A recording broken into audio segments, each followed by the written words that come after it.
여러분 안녕하십니까? 광주 MBC 뉴스투데이 시작합니다. 먼저 오늘의 주요 뉴스입니다. 호남에선 불 안 나나라는 발언에 대한 후폭풍이 만만치 않지만 당사자인 국민의힘 김정재 의원은 일주일째 사실상 침묵하고 있습니다. 광주에서 하루 평균 8건의 교제 폭력이 발생하고 있지만 대부분의 예방 보호 사업이 겉돌고 있습니다. 청년 인구 유출을 막기 위해 청년들이 제안한 정책을 예산에 반영하는 영광군의 청년 전용 예산 제도가 큰 호응을 얻고 있습니다. 농촌형 학교에서 학생들이 생산부터 가공, 유통까지 체험하며 미래의 농촌 CEO로서의 역할을 깨우치고 있습니다. 국민의힘 정책위 의장인 김정재 의원의 호남에선 불 안 나나라는 발언의 후폭풍이 만만치 않습니다. 호남은 물론 김 의원의 지역구인 경북에서도 비판 여론이 거세지고 있는데요. 하지만 정작 당사자인 김정재 의원은 일주일째 사실상 침묵하고 있습니다. 천홍희 기자가 보도합니다. 지난 봄 경북, 경남과 울산을 집어삼킨 초대형 산불 피해를 지원하는 특별 법안을 처리하던 중 괴를 의심하는 발언이 나왔습니다. 투표를 다 하셨습니까? 호남에서 불 안 나나? 발언 당사자는 경북 포항을 지역구로 둔 국민의힘 정책위의장 김정재 의원. 제안 설명 전부터 날선 반응을 보이더니 지역구 의원이 나와야 뭐 하는 거야? 김정재 의원님, 제가 법안 소위 위원장입니다. 결국 부적절한 발언으로 국민적 공분을 사고 있습니다. 즉각 의원직 사퇴 요구가 쏟아졌습니다. 호남 국회의원들은 물론 민주당과 조국혁신당 등 범여권이 나서 김 의원의 책임 있는 결단을 촉구했습니다. 국회에 징계안도 제출됐습니다. 신장식 의원은 망언으로 국민에게 상처를 입히고 정치 혐오를 조장한 김 의원을 처벌해야 한다고 했습니다. 혐오와 막말을 서슴지 않는 김 의원을 제명해야 한다는 시민사회 목소리는 국민의힘 해산 촉구로까지 이어지고 있습니다. 내란 정당 폐륜 집단 국힘당은 해산하라! 해산하라! 해산하라! 해산하라! 급기야 김 의원 지역구 시민들은 상경 집회까지 벌였습니다. 시민의 분노는 멈추지 않을 것이다. 요구사항 불이행 시 보수의 심장 포항에서 국민의힘 당원들과 탈당 운동에 들어갈 것이다. 김 의원의 사실상 침묵은 길어지고 있습니다. 논란 초기 재난에는 지역 구분이 없다는 취지였다. 경상도 말 축약 표현이 오해를 불렀다는 해명을 내놓았지만 사과는 하지 않고 있습니다. 왜 전담에 불이 안 나냐? 불을 나면 좋겠다 그런 뜻 아니겠습니까? 그런 식으로 이렇게 하면 안 되죠. 정치인이 돼가지고. 취재진은 논란의 발언에 이어 통일교 연루, 공천거래 의혹까지 받는 김정재 의원에게 여러 차례 연락을 취했지만 입장을 듣지 못했습니다. MBC 뉴스 천홍희입니다. 광주 전남 시도의장들이 광역연합 규약에 대해 큰 틀에서 합의하면서 연내 출범 가능성의 불씨를 살렸습니다. 양 시도의회 의장은 사무소 위치를 전남에 설치하는 내용을 규약에 명시하기로 했고 연합의회 구성은 양 시도의회에서 각각 6명씩 총 12명으로 꾸리고 의장 1명과 부의장 2명을 두는 안이 제시됐습니다. 합의안이 도출된 만큼 광주는 오는 13일, 전남은 15일 의회 긴급 안건으로 상정해 처리합니다. 오늘 대체로 무난한 가을날이 이어지다가 늦은 오후부터는 날이 점차 흐려지겠고요. 밤부터 귀성길 무렵 비가 내리겠습니다. 현재 우리 지역 하늘 모습 보시면 고기압의 가장자리에 들어있습니다만 보시다시피 구름은 많이 지나고 있는 모습입니다. 오늘 출근길 하늘빛이 다소 흐리게도 느껴질 수 있겠습니다. 늦은 밤부터 시작된 비는 모레까지도 이어질 예정입니다. 광주와 전남에 20에서 60mm, 전남 해안에 30에서 80mm의 비가 예보됐고요. 많은 곳에서는 100mm 이상의 폭우가 쏟아질 수 있어서 교통안전에 각별한 주의가 필요하겠습니다. 오늘 낮 기온은 어제보다 내림세를 보이겠습니다. 출근길 기온은 18도 안팎으로 어제보다 2, 3도가량 높게 시작했지만 한낮 기온은 25도에 그치면서 어제보다 2도가량 낮겠고요. 더 선선하게 느껴지겠습니다. 날씨 정보였습니다. 교제폭력은 스토킹이나 가정폭력 같은 범죄의 전조 현상처럼 나타나는 범죄인데요. 광주에서도 하루 평균 8건이 발생하고 있습니다. 하지만 교제폭력을 규정하는 법률조차 없는 실정이라 대부분의 예방이나 보호 사업이 겉돌고 있습니다. 주현정 기자가 취재했습니다. 사람과 사람 관계에서 비롯된 신체적, 정신적, 성적 공격 행위를 포괄하는 교제폭력. 연인이나 전 연인으로부터의 폭언과 폭행, 심한 경우는 살인까지로도 이어지는 범죄라 비극의 경고음이라고 불리기도 합니다. 경찰도 엄단 의지를 재차 강조했습니다.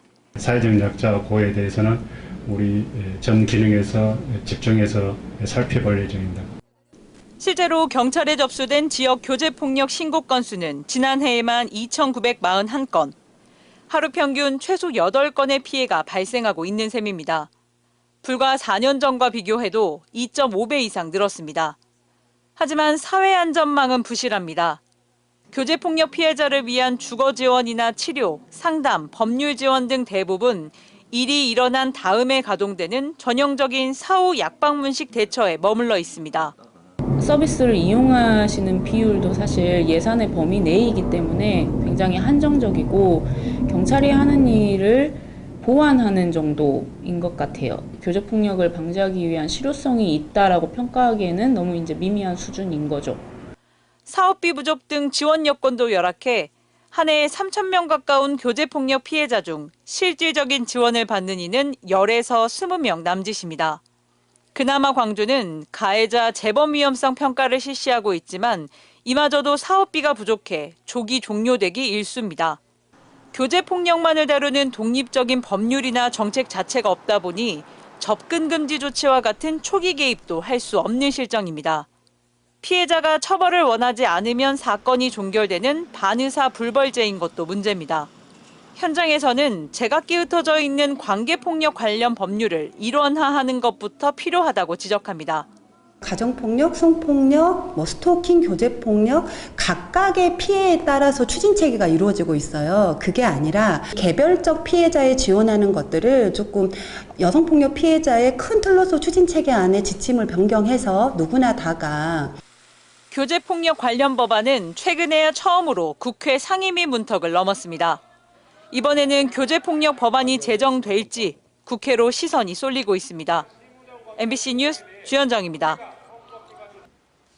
12.29 제주항공 참사 원인을 수사 중인 경찰이 국토교통부 전현직 관계자 8명을 추가로 입건했습니다. 전남경찰청 제주항공 여객기 사고 수사본부는 참사 피해를 키웠다는 지적이 제기된 콘크리트 둔덕을 최초 허가하고 안전검사 업무를 담당했던 국토부 전현직 관계자에게 업무상 과실치사 혐의를 적용해 불구속 입건했다고 밝혔습니다.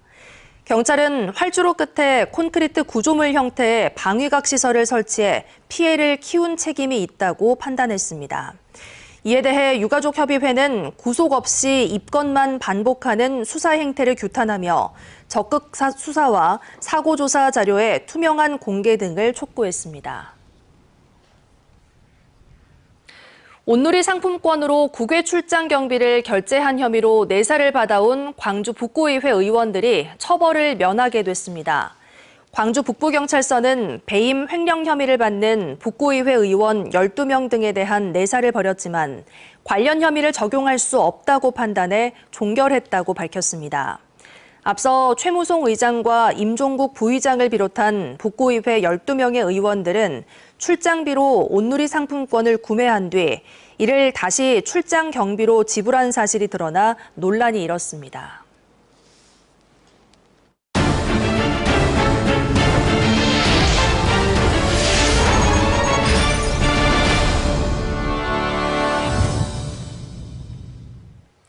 청년 인구 유출을 막기 위해 농촌 지역에서는 다양한 정책을 내놓고 있는데요.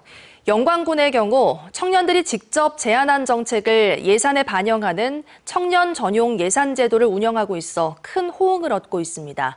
보도에 김영창 기자입니다. 영광군의 한 건물에 차려진 청년 팝업 스토어. 청년 사업가가 주민들에게 음식 만들기 등의 체험 프로그램을 진행하며 사업체를 홍보하고 있습니다. 청귤청 만들기를 할 건데요. 지금 여기 앞에 보이시는 이 청귤은 군서면 그 청귤청 밭에서 지금 수확해 온 거거든요. 팝업 스토어는 청년들이 영광군에 제안한 것으로 예산을 요구해 만들어졌습니다. 지자체가 아닌 청년이 주도로 예산을 편성하고 정책을 추진하는 이른바 청년 전용 예산 제도가 뒷받침이 됐습니다. 군 주도도 좋지만 저희 청년들을 주도해서 하고 또 군하고 청년들이 같이 또 협업해가지고 하는 모델이 가장 좋을 것 같습니다. 4년째 시행 중인 청년 전용 예산 제도는 가용 예산이 10억 원으로 창업과 취업 지원 등 모두 11개의 청년 정책을 추진하고 있습니다.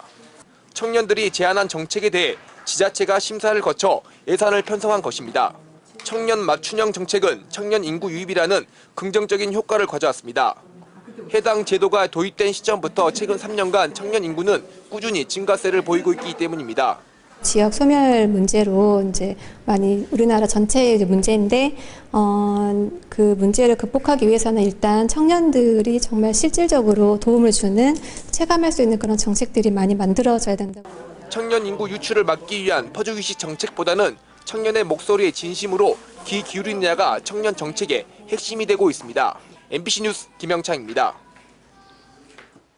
광주 장애인 차별철폐연대는 유스케어 광장에서 기자회견을 열고 금호고속은 법원 판결에 따라 시외 고속버스에 리프트를 설치하라고 촉구했습니다.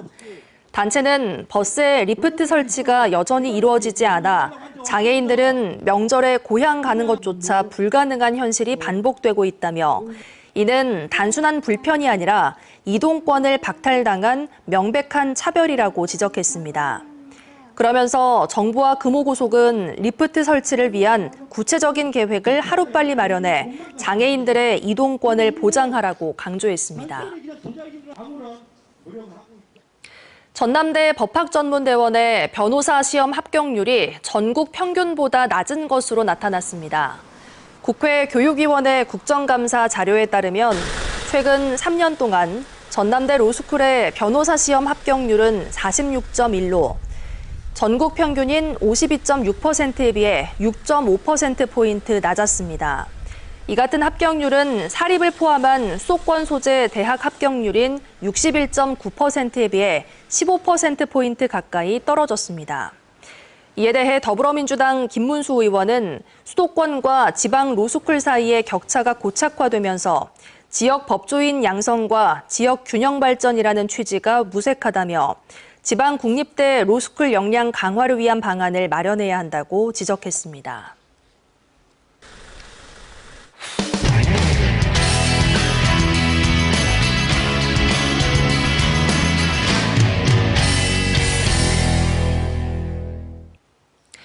AI 수도를 선포한 울산시가 국가 컴퓨팅센터 유치 전에 도전장을 내기로 했습니다. 정부는 지역 균형 발전 차원에서 비수도권의 컴퓨팅 센터를 구축하기로 했는데요.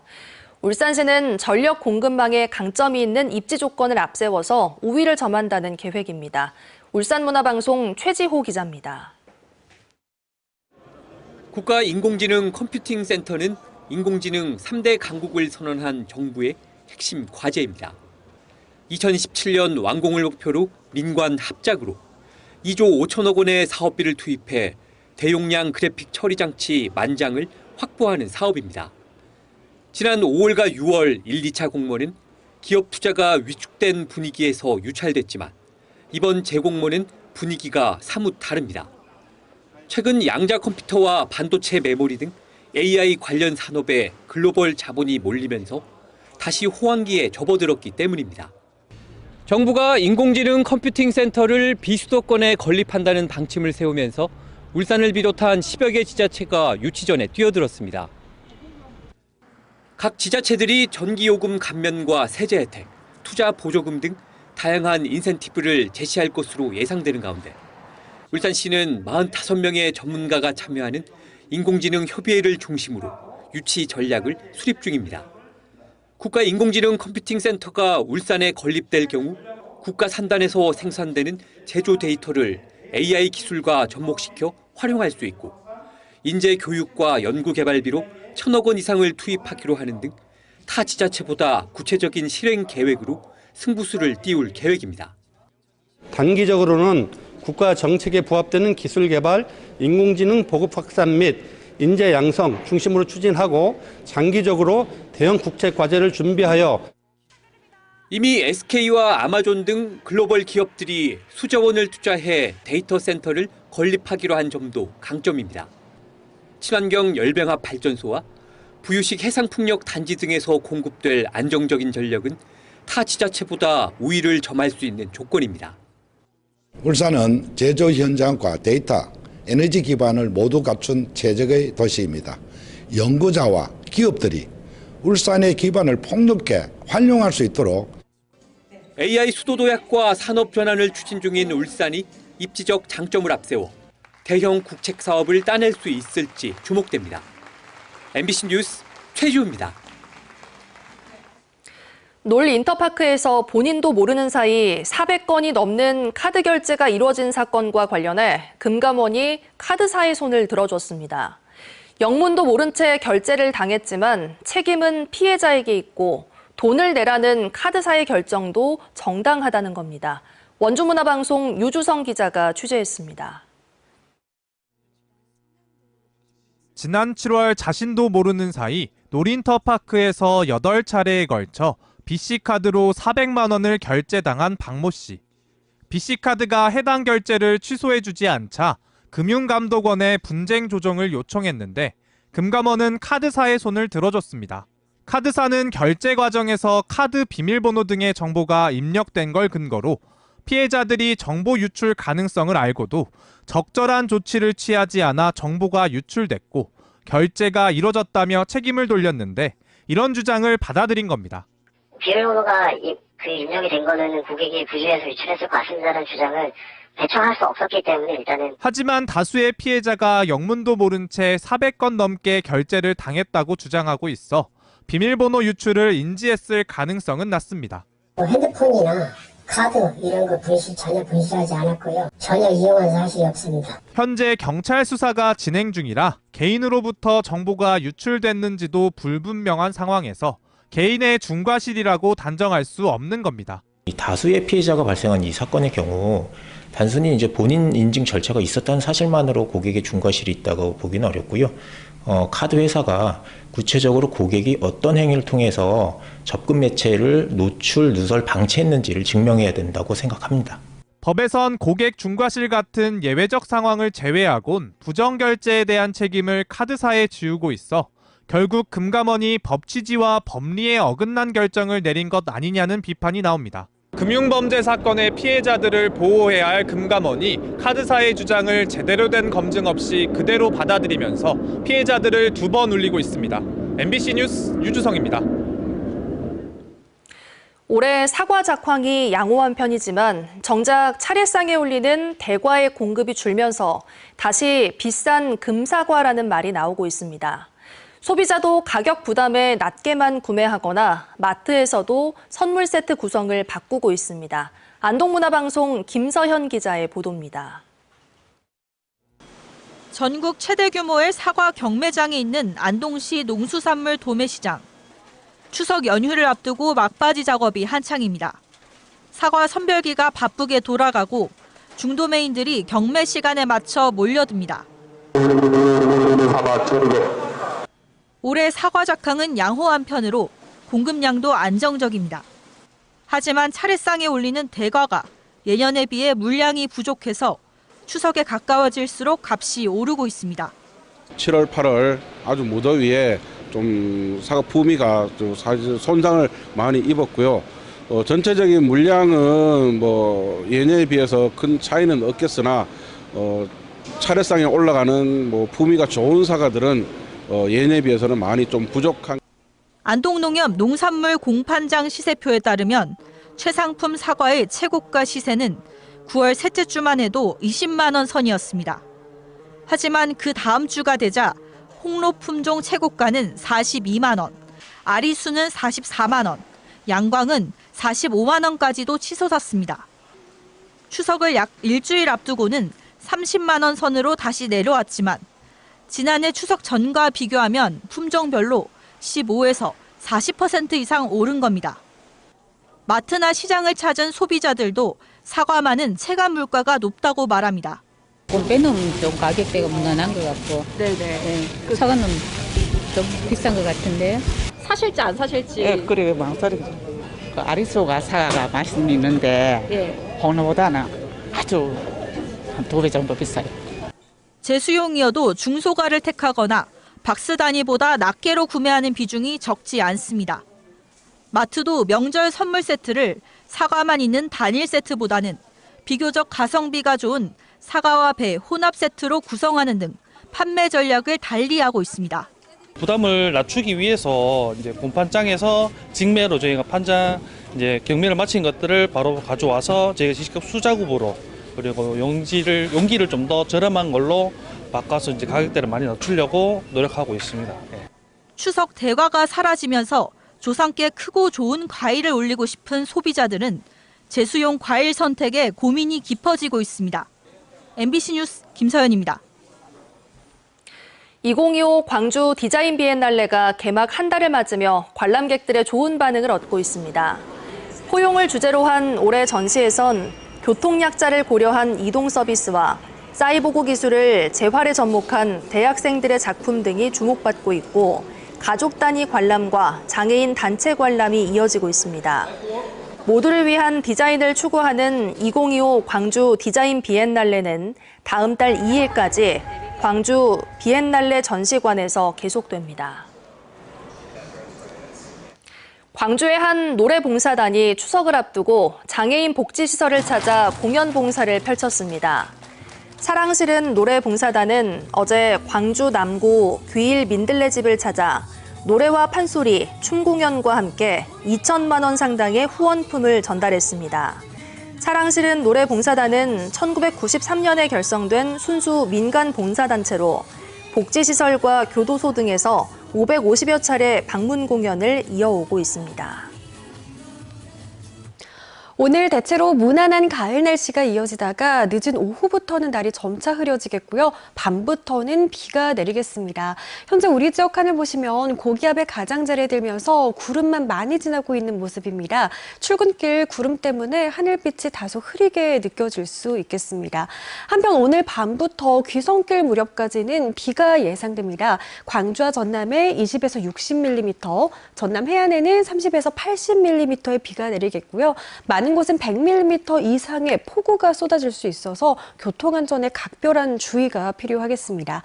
오늘 낮 기온은 어제보다 내림세를 보이겠습니다. 출근길 기온은 18도 안팎으로 어제보다 2, 3도가량 높게 시작했습니다만 한낮 기온 25도에 그치면서 어제보다 더 선선하게 느껴지겠습니다. 전남 대부분 지역에서 한낮 기온 25도에서 26도 선에 머물겠습니다. 일교차는 크게 벌어지겠습니다. 해남 16도에서 시작해 한낮 기온은 26도 보이겠고요. 곡성도 일교차는 10도가량으로 크게 벌어지겠습니다. 바다의 물결은 최고 1.5m에서 2m 안팎으로 일겠습니다. 비가 갠 추석 당일에는 구름 사이로 보름달을 볼 수 있을 것으로 예상됩니다. 날씨 정보였습니다. 이상으로 뉴스 마칩니다. 함께해 주신 여러분 고맙습니다. 언제 어디서나 내 손 안의 뉴스. 광주 MBC 뉴스 유튜브 구독으로 함께하세요.